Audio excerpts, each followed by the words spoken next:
Hello guys, আপনারা সবাই কেমন আছেন? আশা করি সবাই ভালো আছেন। আমি চলে আসলাম আমার বাবার সবজি খেতে। অনেক দিন যাবতই বলে যাচ্ছি যে আসবো বাবার শখের বাগান বলা যায়। সো তাই একটু করে দেখতে আসার জন্য অনেকবারই ভাবছি। সো আজকে চলে আসছি ফাইনালি দেখার জন্য। এসেই দেখলাম যে অনেক সুন্দর করেই লাগিয়েছে বাবা এগুলা। দেখতে পাচ্ছি অনেক কিছুই লাগিয়েছে এখানে। এই যে এটা হচ্ছে যে মরিচ গাছ। এই যে এটাতে মরিচ ধরেছে সুন্দর করে, আসলে অবসর সময়ে যা করে আর কি, তাও অনেক সুন্দরই হয়েছে। এই যে এগুলো হচ্ছে বেগুন গাছ। এই যে এগুলোতে এখনো কিছু ধরে নাই, ধরবে আর কি অবশেষে। মানে এই যে এগুলো হচ্ছে শাক, দেখতে পাচ্ছেন।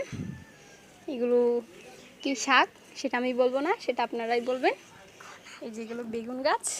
এই তো এগুলোতে এখনো কিছু ধরে নাই, ধরবে আর কি। এই যে আমার বাবার পেশা হচ্ছে আসলে এটা না, তিনি শখের বশেই করেছে এগুলা, অবসর সময়ে এগুলো করেছে। যে অনেক সুন্দর করে ধরেছে, এই যে শাকগুলো অনেক সুন্দর করে উঠেছে। আমার কাছে তো অনেক সুন্দরই লাগছে, আপনাদের কাছে কেমন লাগছে সেটা বলবেন। এই যেগুলো সব শাক অনেক সুন্দর করেই লাগিয়েছে আমার বাবা, তিনি অবসর সময়ে এগুলো করেছে। তার নাকি এগুলো করতে অনেক ভালো লাগে। সো